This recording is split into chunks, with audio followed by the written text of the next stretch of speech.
혹시 이런 생각을 해본 적 있으신가요? 내 인생은 왜 이렇게 공허할까?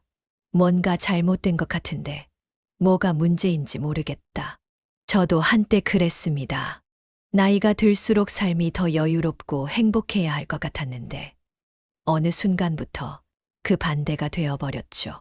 하지만 오늘 이 영상을 끝까지 보신다면, 당신의 남은 인생이 완전히 달라질 수 있습니다. 후회로 가득한 삶이 아닌 더 나은 방향으로 가는 길을 찾으실 수 있을 겁니다.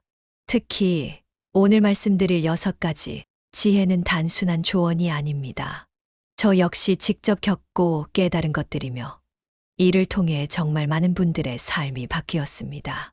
만약 이 영상을 끝까지 보신다면 그 6가지를 미리 알게 될 것입니다. 그리고 후회를 남기지 않는 법까지 배우게 되실 거예요. 지금이 바로 삶을 바꿀 수 있는 마지막 기회일지도 모릅니다. 안녕하세요. 노후 지혜길 채널입니다. 이 채널은 여러분의 인생 후반부를 더 의미 있고 행복하게 만들어줄 노하우를 나눕니다. 본격적으로 시작하기 전에 구독과 좋아요로 함께 해주세요. 여러분의 작은 클릭이 제게 큰 힘이 됩니다. 그럼 바로 시작하겠습니다. 첫 번째, 나는 왜 자꾸 아들 눈치를 볼까? 아들의 생일에 미역국을 끓여갔던 날이 아직도 기억납니다. 작은 반찬 몇 가지와 함께 아들이 좋아하는 잡채까지 챙겨갔죠. 우리 아들이 집밥 생각나겠지 하는 마음에 기분 좋게 찾아갔습니다. 아들의 집 앞에 도착해서 벨을 눌렀는데 아들이 문을 열고 조금 놀란 표정을 짓더군요. 엄마, 오셨어요.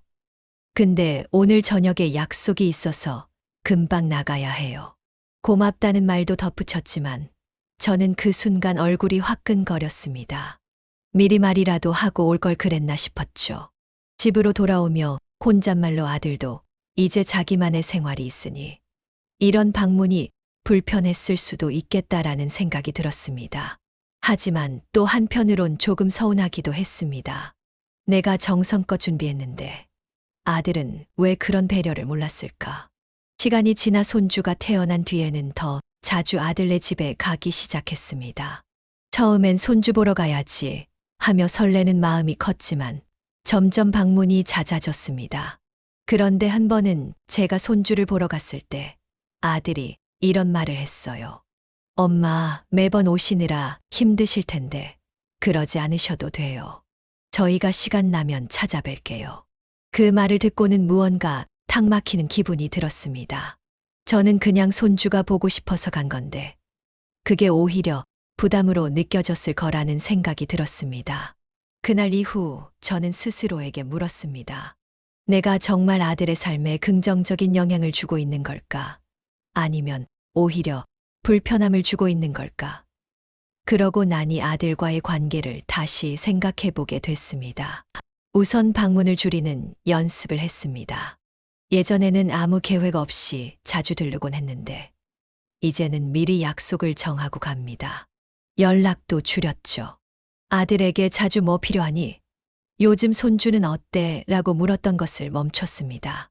처음엔 참기 어려웠지만 차츰 익숙해지더군요. 놀라운 건 제가 연락을 줄이니 오히려 아들이 먼저 연락해오는 경우가 늘었다는 겁니다. 엄마, 잘 지내세요? 이번 주에 저희가 갈까요? 이렇게 말할 때마다 마음이 얼마나 따뜻해지는지 모릅니다. 아들과의 관계가 조금씩 나아지면서 저 자신을 위한 시간도 늘어나기 시작했습니다. 친구들과 동네 카페에서 수다를 떨고 오래된 취미였던 바느질을 다시 시작했습니다. 작은 활동이었지만 그게 얼마나 큰 행복인지 깨달았습니다. 혹시 여러분도 자식과의 관계에서 고민하고 계신가요? 저처럼 내가 이렇게 하는 게 맞나 라고 생각한 적 있으신가요? 그렇다면 한번 거리를 두고 생각해 보세요. 자식과의 관계는 서로에게 부담을 주지 않으면서도 따뜻함을 유지할 수 있습니다. 필요할 때만 도움을 주고 나머지 시간은 나 자신을 위해 써보세요.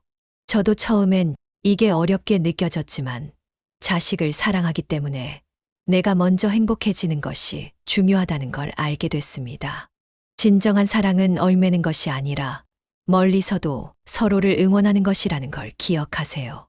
오늘부터는 아들 눈치를 보는 대신 나만의 행복을 먼저 찾아보세요. 그 변화가 당신과 자식 모두를 더 행복하게 만들어줄 겁니다.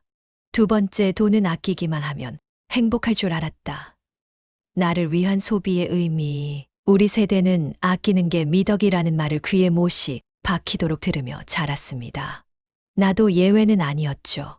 젊은 시절에는 자식들 학비 대고 대출금 갚고 어떻게든 노후 자금을 마련하느라 허리띠를 졸라맸습니다.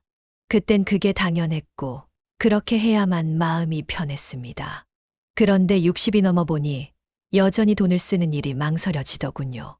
한 번은 이런 일이 있었습니다. 몇 년 전 친구들과의 모임에서 온천 여행 이야기가 나왔어요. 우리도 한번 가보자. 며 다들 신나게 계획을 세우는데 저는 속으로 계산기를 두드리고 있었습니다. 1박 2일에 30만 원씩이나. 그 돈이면 한 달 생활비를 줄일 수 있는데 결국 여행은 핑계를 대고 빠졌습니다. 그런데 여행을 다녀온 친구가 저를 찾아와서는 아니, 내가 왜 안 갔어? 정말 좋았는데 하며 사진을 보여주더군요. 친구들이 함께 웃으며 온천에서 즐거운 시간을 보내는 모습에 마음이 조금 쓰였습니다. 하지만 그때까지만 해도 돈 아낀 게 잘한 거야 라고 스스로를 다독였죠. 그러던 어느 날 남편과 함께 텔레비전을 보고 있는데 한 다큐멘터리가 나왔습니다. 노년의 부부가 모아둔 돈을 제대로 쓰지 못하고 아끼다가 결국 건강이 나빠져 여행 한 번 제대로 못 간 이야기를 담은 프로그램이었어요. 남편이 화면을 보더니 이렇게 말하더군요. 우리도 이러다 저렇게 되는 거 아냐? 돈만 보고 살다가 나중에 아무것도 못하면 어떡해? 그 말이 내리치는 망치처럼 머리를 때렸습니다. 지금까지도 열심히 아끼고 모으고 그랬지만 정작 그 돈을 써서 행복했던 기억은 떠오르지 않았거든요. 그래서 그날 밤 저 혼자 앉아 스스로에게 물었습니다. 내가 돈을 모은 이유가 뭐지?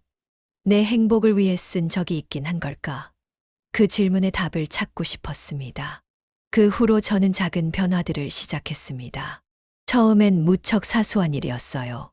동네 시장에서 평소에 비싸다고 느껴 망설였던 제철 과일 한 바구니를 샀습니다. 집에 와서 그 과일을 먹는데 그 달콤함이 참 기분 좋게 느껴지더군요. 다음엔 사치스럽다고 여겼던 비싼 커피를 마셨습니다. 그리고 친구와 카페에 앉아 1시간 동안 수다를 떨었죠. 그런 사소한 일들이 제 마음을 조금씩 바꿔놓았습니다. 가장 큰 변화는 친구들과의 여행에서 일어났습니다. 다시 온천 여행 얘기가 나왔을 때 이번엔 주저하지 않았습니다. 같이 갈게 라고 말하며 참가비를 바로 보냈죠. 처음엔 내가 과연 이 돈을 써도 괜찮을까라는 마음이 들었지만 여행을 떠나고 나서 그 모든 걱정은 사라졌습니다. 온천물에 몸을 담그고 친구들과 웃고 떠들면서 깨달았습니다. 돈은 이럴 때 쓰라고 있는 거구나. 여행지에서 사온 작은 기념품을 거실에 두고 볼 때마다 그때의 즐거움이 떠오릅니다. 그 순간만큼은 정말 행복했거든요. 여러분도 혹시 나중을 위해 돈을 아껴야 한다는 생각에 지금 하고 싶은 일을 미루고 있나요? 저도 한때 그랬습니다. 하지만 그 나중은 내가 기대한 모습으로 오지 않을 수도 있습니다. 나이가 들수록 몸은 약해지고 마음은 무거워지기 마련이니까요. 그래서 제가 여러분께 드리고 싶은 말은 간단합니다. 돈은 모으는 것보다 나를 행복하게 쓰는 방법을 아는 게 중요하다. 물론 무작정 소비하는 건 옳지 않습니다. 하지만 지금 이 순간 나를 위한 작은 사치, 나의 행복을 위한 투자 정도는 충분히 해도 괜찮습니다. 가장 간단한 방법부터 시작해 보세요. 오늘 식사에서 평소에 아꼈던 메뉴를 선택해 보는 겁니다. 아니면 오랫동안 사고 싶었던 작은 물건을 하나 구매해 보세요. 그리고 친구나 가족과의 추억을 만들기 위해 그 돈을 써보세요. 돈은 통장에 있을 때보다 행복한 순간에 쓰일 때 더 빛납니다. 여러분도 느껴보세요. 오늘부터 여러분이 가진 돈이 여러분의 삶을 더 풍요롭게 만들어주는 도구가 될 겁니다. 세 번째 고집은 나를 더 외롭게 만들었다. 살아오면서 가장 자주 들었던 말이 있습니다. 엄마는 참 고집이 세. 처음에는 그 말이 싫지 않았습니다. 고집이 있다는 건 내 뜻이 뚜렷하다는 뜻이라고 생각했거든요. 그런데 나이를 먹으면서 그 고집이 내가 가진 가장 큰 문제일지도 모른다는 걸 깨닫게 되었습니다. 몇 년 전 큰딸이 가족 여행을 제안했습니다. 엄마, 이번엔 캠핑으로 가는 게 어때요? 텐트 치고 같이 바비큐도 하고 재미있을 것 같아. 그런데 저는 딸의 말을 듣자마자 반대했습니다. 캠핑, 고생은 젊었을 때 했어. 여행이면 펜션이든 호텔이든 편하게 쉬러 가야지. 결국 캠핑 대신 제가 선택한 호텔로 가족 여행이 정해졌습니다. 그런데 여행 내내 딸과 사위는 좀처럼 즐거워 보이지 않았습니다. 바비큐 파티도 텐트 안에서 도란도란 이야기를 나누는 것도 없었으니 그들이 원하는 여행과는 거리가 멀었던 거죠. 그때 딸이 조심스럽게 이렇게 말했습니다. 엄마, 다음엔 저희 의견도 조금 들어주시면 안 돼요. 우리도 해보고 싶은 게 있잖아. 순간 저는 뜨끔했지만 그 말에 고개를 끄덕일 수가 없었습니다. 내가 이렇게까지 준비했는데 왜 내 선택에 불만이지? 라는 생각이 머릿속을 떠나지 않았거든요. 그 일이 있고 나서도 제 고집은 쉽게 바뀌지 않았습니다. 한 번은 작은 딸이 새로 시작한 온라인 사업 이야기를 꺼냈습니다. 엄마, 요즘 사람들이 이런 걸 좋아하더라고요. 저도 한번 해보려고요. 그런데 저는 한마디로 잘라 말했죠. 그게 되겠니? 사업은 아무나 하는 게 아니야. 괜히 돈만 날리면 어쩌려고 그래.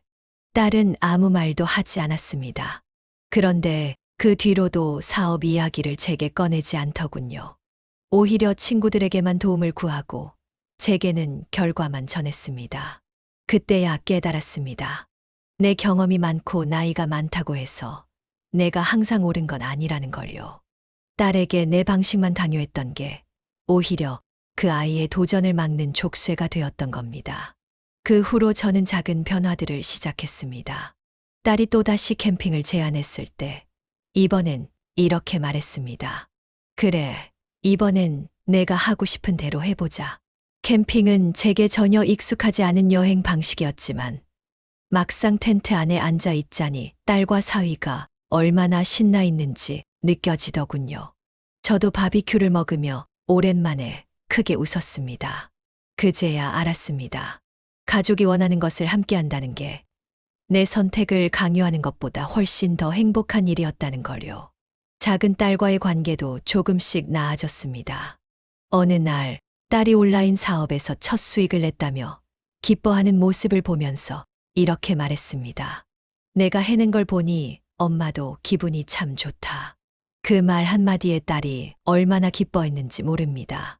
제가 틀렸던 건 아닐까 고민하고 스스로 변화를 주었기에 가능한 일이었습니다.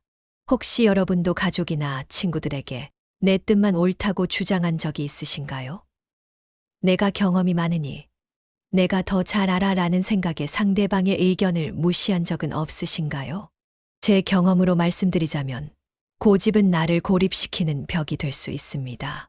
물론 내 의견을 주장할 수는 있지만 상대방의 이야기를 들으면서 공감하고 유연하게 받아들이는 태도가 더 중요한 것 같습니다. 다음번에 가족이나 친구와 의견이 다를 때는 한 번쯤 이렇게 물어보세요. 내 생각은 어떤데? 한번 들어볼게. 이 작은 변화가 관계를 완전히 바꿀 수 있습니다. 고집을 내려놓는 것은 단순히 내 의견을 포기하는 게 아니라 서로를 더 이해하는 첫걸음입니다. 나이가 들수록 더 유연해질 수 있다면 우리는 더 많은 사람들과 행복하게 어울릴 수 있습니다. 오늘부터는 내 뜻만 맞다는 생각 대신 다른 사람의 이야기에 귀를 기울여 보세요. 여러분의 관계와 삶이 훨씬 더 풍요로워질 겁니다.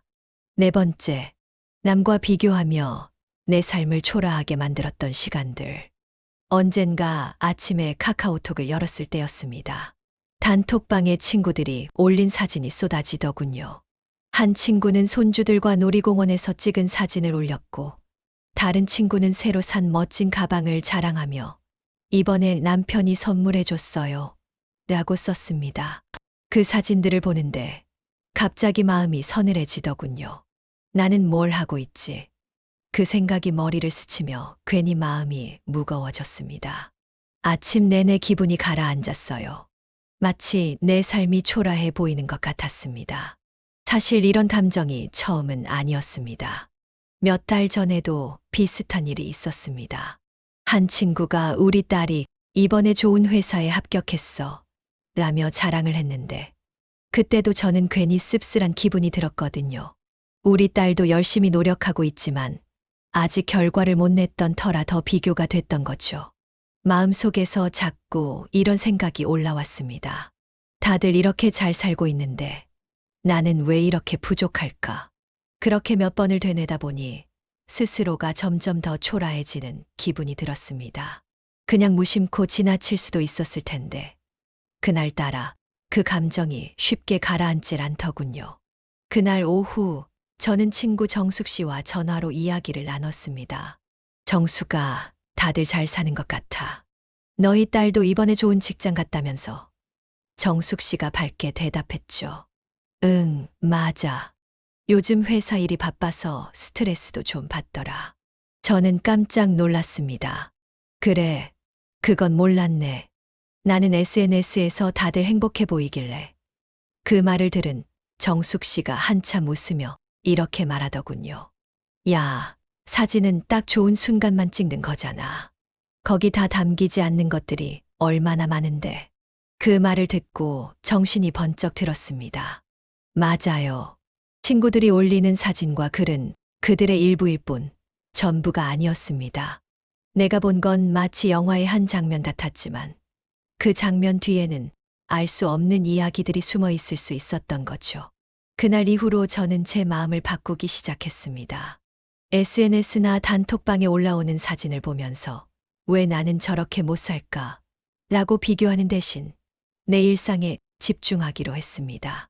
아침에 일어나 동네 공원을 산책하고 시장에서 평소에 사지 않던 제철 과일을 사와 정성껏 요리를 해 먹는 소소한 일상에 조금씩 눈을 돌리기 시작했습니다.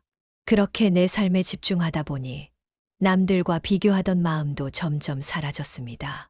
한 번은 손주들과 함께 작은 정원을 가꾸며 웃고 떠드는 시간을 보냈는데 그 시간이 얼마나 소중한지 깨달았습니다. 그 순간이 제가 가진 행복이란 걸 느꼈던 거죠. 사실 비교라는 건 내가 가지지 못한 것만 보게 만드는 겁니다. 그런데 내가 가진 것들을 천천히 돌아보니 제가 얼마나 많은 걸 누리고 있는지 새삼 느끼게 됐습니다. 자식들과 함께 소소한 저녁을 먹으며 나누는 대화, 친구들과의 산책 모임, 그리고 매일 아침 마시는 따뜻한 커피 한 잔까지. 이 모든 것들이 제가 가진 소중한 행복이라는 걸요. 여러분도 혹시 저처럼 남들과 자신을 비교하며 마음이 초라해진 적이 있나요? 그렇다면 이렇게 해보세요. 하루 정도 스마트폰을 내려놓고 주변에 있는 것들에 집중해 보세요. 지금 내가 가진 것들, 내가 누리는 것들을 찬찬히 돌아보세요. 그리고 스스로에게 이렇게 말해주세요. 내 삶은 나만의 속도로 충분히 잘 살아가고 있어. 행복은 남들과 비교할 때 오는 것이 아니라 내가 지금 느끼는 소소한 만족에서 오는 겁니다. 오늘부터는 다른 사람의 사진 속 이야기 대신 여러분 자신의 일상에 좋아요를 눌러보세요. 그것이야말로 진정한 행복을 찾는 길일 겁니다. 5번째, 육아에서 생긴 세대 차이의 갈등. 딸이 아이를 낳은 뒤 저는 딸네 집에 자주 갔습니다. 처음에는 딸이 너무 힘들어 보여서 돕기 시작했지만 나중엔 아예 제 일이 된 것 같았죠. 얘가 어떻게 혼자서 애를 키우겠어. 그런 마음에 반찬을 만들어가고 손주를 재우는 것까지 제가 도맡았습니다. 처음엔 딸도 고마워하며 말했습니다. 엄마가 없었으면 정말 큰일 날 뻔했어. 그 말을 들으니 제가 딸에게 큰 힘이 되고 있다고 생각했습니다. 그런데 어느 날부터 딸의 반응이 조금씩 달라지기 시작했습니다. 한 번은 손주가 밤에 잘 안 자서 딸이 고생하고 있다는 말을 들었습니다.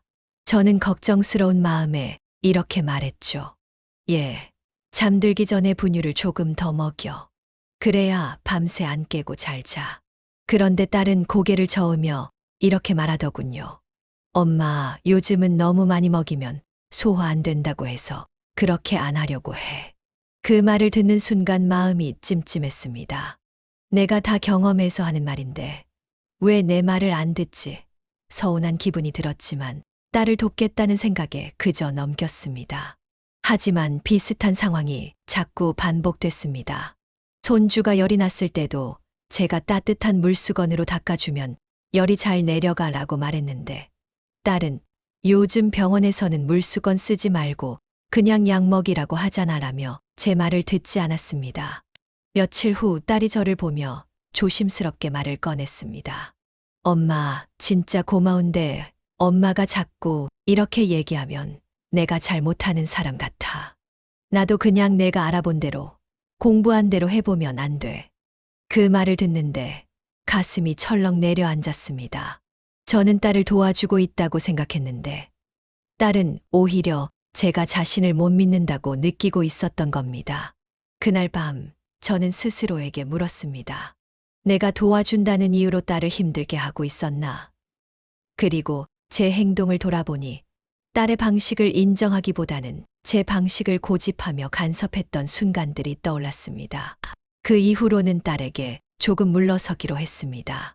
딸네 집에 갈 때도 내가 해줄게라는 말을 줄이고 이렇게 물었습니다. 내가 필요한 게 있으면 말해줘. 엄마가 도와줄게. 딸은 처음엔 살짝 당황한 표정을 지었지만 이내 웃으며 이렇게 대답했습니다. 엄마, 그냥 옆에 있어 주시는 것만으로도 충분해.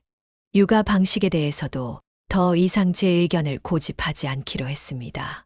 딸이 요즘은 이런 게 좋다더라 라고 말하면 그래, 요즘엔 많이 달라졌구나 라고만 대답했습니다. 그렇게 딸과의 관계는 점점 편안해졌습니다. 여러분도 혹시 제 자식에게 도움을 주려다 오히려 갈등을 겪고 계시진 않나요? 특히 육아처럼 세대 차이가 큰 문제에서요. 제 경험으로 말씀드리자면 자식을 도울 때 가장 중요한 건 내가 돕고 있다는 티를 내지 않는 겁니다. 자식이 필요로 할 때 조용히 옆에서 지켜봐 주는 것만으로도 충분할 때가 많습니다. 오늘부터는 자식에게 이렇게 말해보세요. 알아서 잘하고 있네. 필요할 때만 나 불러.